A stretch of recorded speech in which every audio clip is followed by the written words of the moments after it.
What's up guys, my name is Ace, and one of the big things that we've learned from the many leaks of Black Ops 6 that we've been getting over the past week or so is apparently in this game we're going to have 100 health rather than 150. And this is a little bit of a surprise since the current Call of Duty game has 150 HP, and Treyarch's most recent game, which is Cold War, also had 150 HP. So I think it was kind of expected that Black Ops 6 would also have 150 HP. Now just to be clear, this is coming from a leaked early build of the game, and therefore technically it's not officially confirmed, and who knows, maybe once we see the actual full polished finished build for the beta, it will end up being 150 HP, but it does seem kind of unlikely they'd be making that change suddenly. I just wanted to point out that this is not technically confirmed information, this is leaked information. Well, what's the significance of this? Well, I'm sure the immediate reaction for many people when they see, wow, this game has 100 HP, that means we're going to have a faster time to kill compared to Modern Warfare 3 and Cold War, and it's probably going to be more like Modern Warfare 2, which also had 100 HP. In saying that though, obviously the health value is only one part of the equation when it comes to calculating time to kill.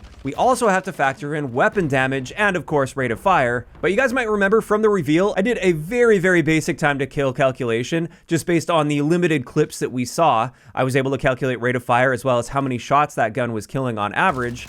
And now that I've seen tons of leaked footage out there, I did some calculations on those as well to really round things out and get a lot more confidence in this.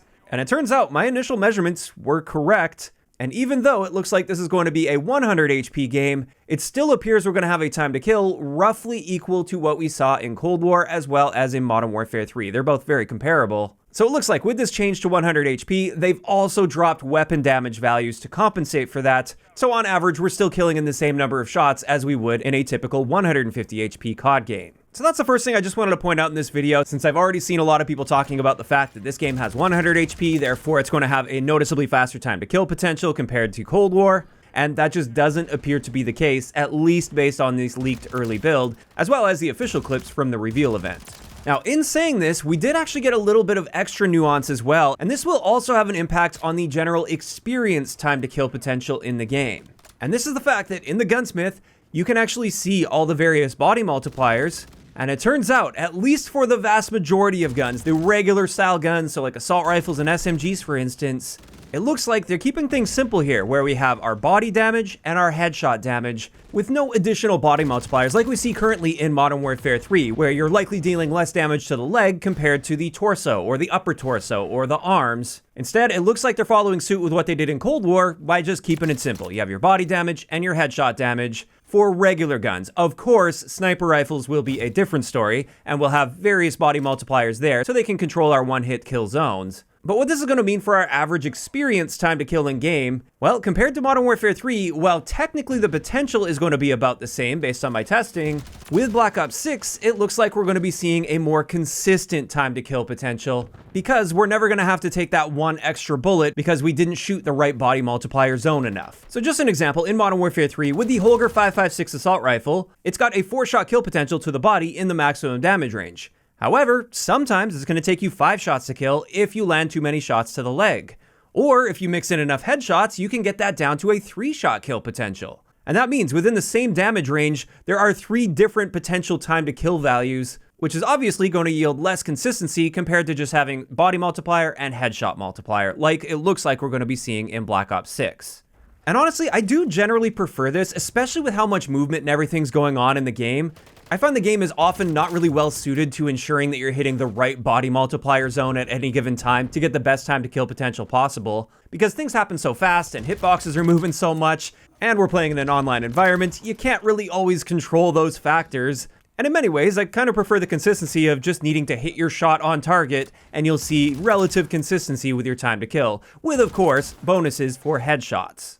Now in saying that, I also feel body multipliers can introduce some interesting balancing that can make guns feel more unique and give guns a little more character. Like you could have 2 guns, for instance, that are in the same weapon class, they have a very similar rate of fire, same time to kill potential, but one gun requires a bit more precision and makes sure that you have to hit those torso shots, and it's less forgiving if you end up shooting them in the leg, for instance. Whereas the other one could be a lot more forgiving with this, but then have some other downside compared to the other. So you have 2 guns that on the surface may look very similar, but performance-wise, they might feel very different.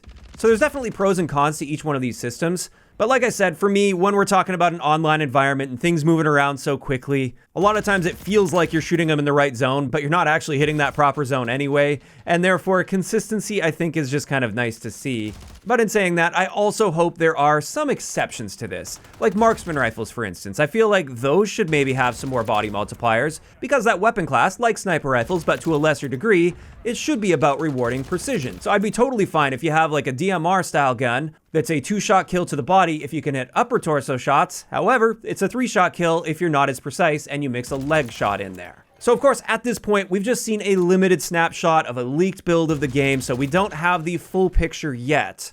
But I did want to keep you guys updated on this and also ensure that I was just getting ahead of some of the misconceptions that I'm already seeing spread in the community, where yes, this does appear to be a 100 HP game, but no, it doesn't appear to have the time to kill values that we typically expect out of a 100 HP CoD. And this is where I also want to cover a very common question I get when I talk about time to kill between the 150 HP CoD games and the typical 100 HP CoD game. And this is, why don't they just go for that sweet spot middle ground of 125 HP? And just to get ahead of those comments here, that wouldn't yield a middle ground time to kill, because the typical difference between the two styles of time to kill is literally 1 bullet. Time to kill is a function of damage, health, and rate of fire. So that HP value could be literally anything, but it doesn't really mean anything time to kill wise until you also understand what the damage values are going to be. But for those that want that middle ground time to kill, the only way to achieve this, since we can't kill in half of a bullet, would be to change the general rate of fire that we see across the board.